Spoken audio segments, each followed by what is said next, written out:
And now, Friday Night Fever with Mike Ludlam. Good evening, everyone. The first edition of 2016 for Friday Night Fever starts with girls high school basketball and a rivalry matchup at that as Iron Mountain traveled to Kingsford in the street sign battle, border battle to face the Flivvers. And the fans always fired up for this one. Kingsford. And then, the bowling concept from Iron Mountain gets things going. On the court, Iron Mountain trailed for a while, then they started to come back in the second quarter. Sarah Bogotto, Katie Bugney swishes that one. Mountaineers trail 32-27. They had been down 18. Kingsford in the third, Renee Roberts, Jordan Kriegel, 35-31 Flivvers. Riley Papour, the rebound, all the way down court, and pulls up, rattles it home, and we're tied at 37. Katie Bruley would get the rebound, control it, put it in with the left hand. Iron Mountain leads by 2, and the Mountaineers go on to win 56-49. To Marquette, a 4-team tournament this weekend. Game 1, Marquette and Sault Ste. Marie in the first quarter. Brenna James, Mackenzie Kalchik, 2 of her 16. She led all scores. Then for the Radettes, Amber Hubner in the fast break. Therese Leedy lines it up from the corner and knocks it down for 3. She had 13. A little bit later, Claudia Hale to Amber Hubner. She had 12 points, 8 rebounds, and 7 assists. Marquette led at the half, up by 10. To the third, and the Devils move it around. The Blue Devils to Brenna James. She hits the triple. Radettes, though, still in control. Lindsay Reba down low to Hubner. And that one is good as well. Mo Miller, I should say, with the basket there. And Marquette, your winner, 48-34. In the second game of this doubleheader, it's Hancock and the Ashland Ore Dockers from Wisconsin. And Maya Sabas was scoring early and often for the Bulldogs. She puts that one in. For the Ore Dockers, Anissa Tucker will turn, drives down the lane, puts that one in off the window. Hancock responds with that. Molly Berg passes to Taylor Bertilli. That's good from the outside. And Bertilli will drive and score again right here. And she slaloms her way through the defense, up and in with the left hand. Nicely done. Mackenzie Brunette will get the ball to Molly Berg for a 3-pointer. And Hancock, your winner, 41-37. So the Bulldogs will play Marquette in the second game tomorrow. Sault Ste. Marie will take on Ashland. On the scoreboard, another rivalry game. Gladstone defeats Escanaba 60-54. It was Nagani easily over Manistee 59-19. Houghton 20 better than Lakeland and Hubble 52-32. Stevenson 48, Lance 29. Lori Wardinsky at 29 for Ontonagon. Gladiators over Jeffers 56-47. Chassell sneaks past Bessemer 35-34. Barriga 53, Watersmeet 25, and Ironwood holds Mellon to single digits tonight 60-9. Also, the Battle of Iron County goes to Forest Park 58-32, and Superior Central puts one in the win column 42-29 over Rapid River.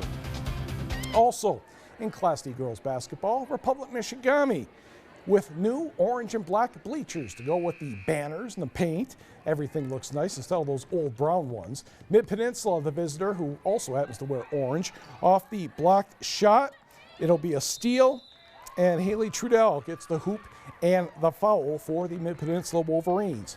A short time later, Trudell will be in the corner. Her attempt is short, but Marissa Ledgerwood grabs the rebound and sticks the putback, giving her teammates and Wolverines coach Bobby Rico reason, to smile. Hawks offense gets going in the third quarter. Leslie Johnson banks that one in nicely. Wolverines, though, still enjoyed a 35-17 lead. Shauna DeMoulin will hit the long 2, but Mid-Peninsula would be your winner, 41-23. Back to the numbers. Margaret River Harris keeps rolling right along. Broncos over Kearney NATO 66-31. North Central gets 23 from Natalie Dombrowski and 24 from J.C. Saccio in the 68-42 victory over North Dickinson. A nail-biter, Engadine holds off Pickford. It's 52-50. Taylor Bryant, 21 points, 12 rebounds, 11 assists, and 5 steals. Newberry cruises past Rudyard 62-32. And St. Ignace, the Saints win again over Brimley 75-35. Boys hoops, Parents' Night in Norway as the Knights take on the Gwyn Model Towners. And for the Knights, Bryce Gravold will get the steal. And he outlets to Josh Plant, who lays it up and in, and the Knights are on the board first. Gwyn responds. Austin Forbes will hit the floater. Yeah, I can call that a short floater. And that ties the game at 4.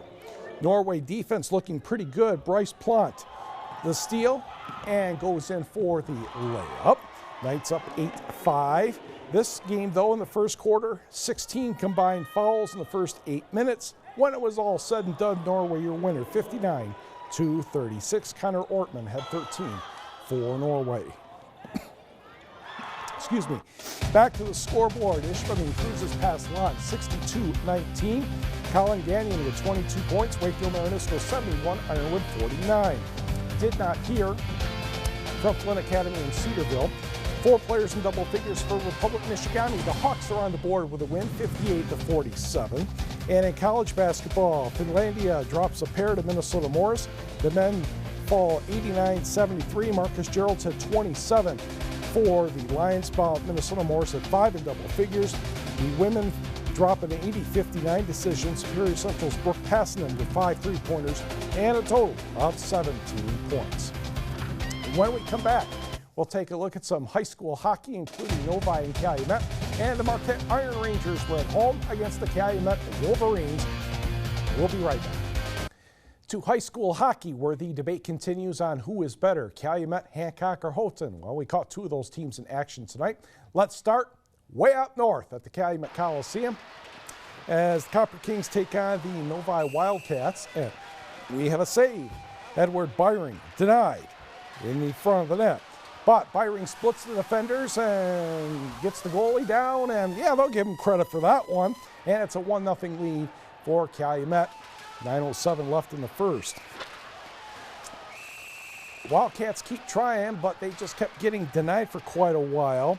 Dalen Anderson out front for Calumet. They're not going to be able to put this one in either. Copper Kings would strike later in the period. Ryan Nelson with 21 seconds left in the stanza puts that one home. Calumet hangs on to win this one 3-1. Let's go to the Houghton County Arena, which is known in this case as the Dog Pound, as the Brighton Bulldogs took on the Hancock Bulldogs. Lee Pietola denied for Brighton. Keith Wickman, yeah, he's going to get denied as well. Corey Turtelot with a break toward the net, breakaway, no, also not in business. And Tommy Randall, he's denied. Don't worry, this was not a scoreless game.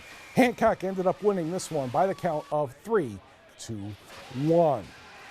Also in high school hockey, Deborah, just about 20 miles from the Sault Ste. Marie, Michigan border against Escanaba. That is Dylan Gauthier with the goal. Give the Eskimos a 2-1 lead after 1. To the third, Calvin Pinar shoots. Parker Lamarche taps in the rebound. 3-1 Eskimos. And Chris Lemire would score on a slap shot coming up here. And Escanaba would go on to win this one by the count of 4-1. Okay, not much of a slap shot, but it works. Sault Ste. Marie also defeated Grosse Pointe North 3-2. To the Western Collegiate Hockey Association scoreboard, and a very good night for 2 UP schools. NMU gets 2 goals from Darren Nowick and an assist. Dominic Shine scored the other goal. Atte Tolvanen with 41 saves. 3-1 Wildcats over Minnesota State. Nice job, Walt Kyle and gang. Michigan Tech also a winner tonight, 4-2 over Connecticut out in Arizona. Brent Baltus, Alex Gillies, and Shane Hanna each had a goal and an assist for the Huskies. Bowling Green, 3-1 over Lake Superior State. Alaska turns back Alabama Huntsville 6-3. Women's college hockey, Taylor Gustafson had 51 saves for Finlandia. And the bad news is Betty White's alma mater, St. Olaf, won 4-1. Marquette Iron Rangers at home tonight against the Calumet Wolverines. We'll pick this one up in the first period. Logan Brastello behind the net. Mr. Gretzky's office. And the next thing you know, yeah, he gets credit for the goal. And Calumet is on the board. Josh Harju will score 5-hole coming up here, and Calumet went on to win this one 7-4, and we will be right back. The Detroit Lions have agreed to a deal in principle with Bob Quinn to be the team's next general manager. Quinn was the director of pro scouting for the New England Patriots. Thanks for joining us. Have a great weekend.